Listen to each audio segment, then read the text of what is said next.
I have watched this show from beginning to end twice now, and I think I'm going to make it a third time eventually.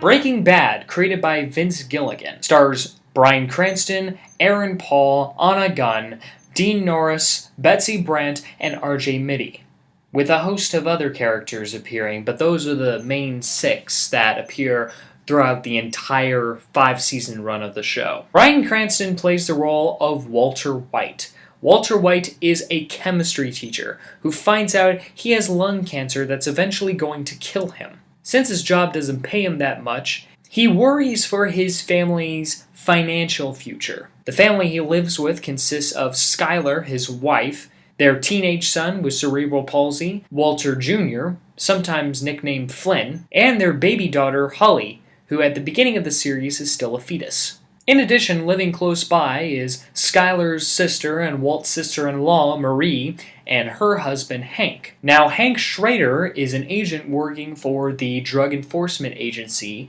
in the area where they live, which is around Albuquerque, aka that big city that's in New Mexico that's not Santa Fe. At least, that's how I view it. Through his brother-in-law, Walt figures out that the meth business, yeah, that's right, crystal meth. Selling crystal meth can actually get you a lot of money. So, behind his entire family's back, he gets in contact with one of his former chemistry students, a total flunky by the name of Jesse Pinkman, who in addition to being a flunky is also a bit of a junkie at the beginning of the show. Now, Jesse has gotten into the meth business, hasn't really done that well. He's just sort of making meth and getting by, whereas Walt approaches him and says, "Hey, let's be business partners. I know a lot of chemistry. I'm a good chemist. I can make literally the best meth in the whole darn world. That's like super pure. It gets you like a better high." They team up, start a little lab in a motorhome stationed far away from civilization in a desert somewhere, and they start making this meth using a special chemical compound that for some reason turns the meth blue. Now the idea is that Walt is trying to make just enough money to where his family can survive without hardship when he dies. But the thing about the drug business is, once you get in, it's kind of a hard time getting out. And by that, I don't just mean, oh, drug lords are going to be more demanding with their shipment orders. You start to get the feeling that it's taking a toll on his ego. It's building to his ego, as Bryan Cranston's character Walter is now going around with a new drug lord code name called Heisenberg. To make matters more frantic, Hank Schrader, his brother-in-law, is on his tail, not realizing that Heisenberg is indeed his brother-in-law, quiet, humble Walter White. And through his escapades in the drug business, he finds himself partnering with a criminal lawyer by the name of Saul Goodman, who is also getting his own spin-off series in a year or so, as well as a strangely frightening drug lord named Gus Fring, and a no-nonsense hitman by the name of Mike Ehrmantraut. Those are just a few of the characters that appear sporadically throughout the entire show. Now, I know there was a lot of people when this show came on that thought that it was really just another version of Weeds, or in some saying, acknowledging that it is probably a better version of Weeds. But this show is a lot more than that. It's a lot more than just about a guy trying to sell drugs to get money for his family. It's a lot more than that. You get that when watching the show. Every camera shot, every angle, every line the character says, everything that happens and is seen on this show is very thought out. Vince Gilligan has a focus on detail with this show, which is probably what makes him one of the best TV showrunners a television show has ever had in a long time. Kind of reminds me of the first few episodes of Twin Peaks, back when David Lynch was a showrunner for that show. And David Lynch is also very focused on what a shot looks like and attention to detail and how everything looks. That's how Vince Gilligan is. And there is a lot of visual symbolism for that show, a lot of which I was able to sort of catch on and understand when going through this show a second time. I mean, this show is more than just, crime drama. It's a family drama. It is a thriller. It is a Western, a kind of a neo-Western, especially, you start to get that vibe.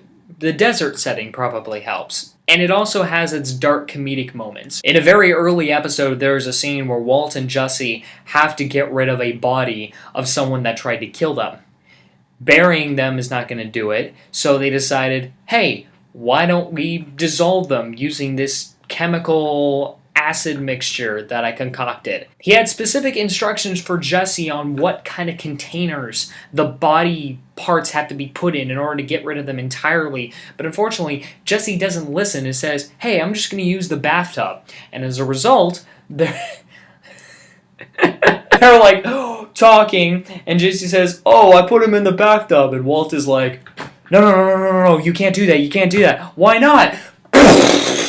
The entire bathtub conflicts literally dissolves through the bathtub, and out comes this, what used to be a dead body, but now is just a mangled, partially dissolved thing of flesh on the ground. There's a lot of funny moments like that throughout the show, even ones where just like, maybe you see something and you might chuckle at a bit. But what makes this show great overall, as just a TV show, is not just the symbolism, it's not the focus on detail, it's not the thought being put into each shot that is done. It's not that. It's just how damn watchable it is. Unlike my review of The Office, in which I gave a particular mini critique on a particular season of the show, saying it was losing focus or whatever, there was never a season of this show where I felt it was lacking. It's hard to call this show a series. It feels more like a 62-part mini-series, because from beginning to end, it tells a story. There is a single story being told, and once you watch all the show, you can pretty much make out what is really the beginning, what is the middle, and what is the end. Oh, is the finale good? Oh, yeah. Yeah, the finale is really good. It makes watching it all over again worth it. In fact, it's interesting watching it a second time, knowing the fates of each character as the series winds up. I don't think Vince Gilligan, in fact, I'm pretty sure that Vince Gilligan didn't have the entire run of the series planned. And I'm not saying that like he's claiming that. In fact, I'm pretty sure he's acknowledged it, that he didn't necessarily have the entire thing planned out. He just had an idea. And then expanding on that as the series went along. And like I said for The Office, I was so glad that a decision was made that the last season, season 5, was already predetermined by the writers around then to be the last season. Because if this show lasted any longer than that, it would have been bad. Because it has a very realistic feel to it. Yet there's just some aspects, some quotability of the show that makes it feel not realistic. But if they kept it going for a 6th season, and they really could have, season 5 actually had the highest ratings in the entire show. So financially, they could have kept that show going a lot longer.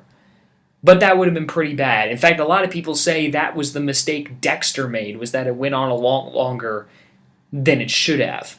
To the point where, in order to keep writing, in order to keep the main character functioning, in order for the show to functioning, stupid stuff have to occur. Characters have to make dumb, uncharacteristic decisions in order to stop a problem. And that's something this show doesn't do. The 5th season, once they get to the 5th season, because by the time season 4 ends, I'm not going to explain what happens. If you've seen this show, you know. I'm just going to say something big happens. Like the biggest thing in the entire show happens. And you're thinking to yourself, oh my gosh, how can you top it? Well, that's why season 5 is the last season. And it was written to be the last season. The final 16 episodes are written with that final episode in mind. And so the writers pretty much just pull out all the stops and just let everything, like, go. I mean, this show just gets better. It's good. It kind of has a slow start, but I don't think that should bother you, because there's already a uniqueness to the show that you'll notice from the first episode.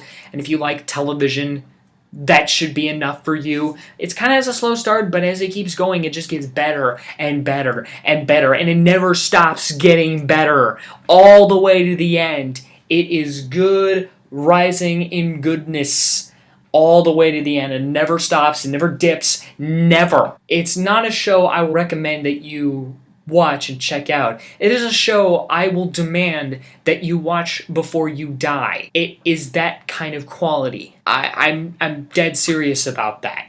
It is so good.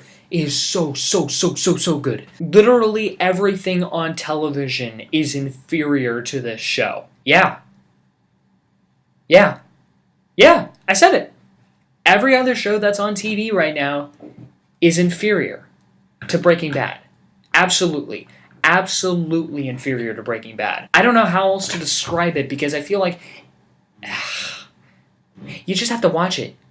You have to watch it to understand the genius, the filmmaking genius behind this show. I can't call it, I have a hard time calling it a TV series, a TV show, just a TV story.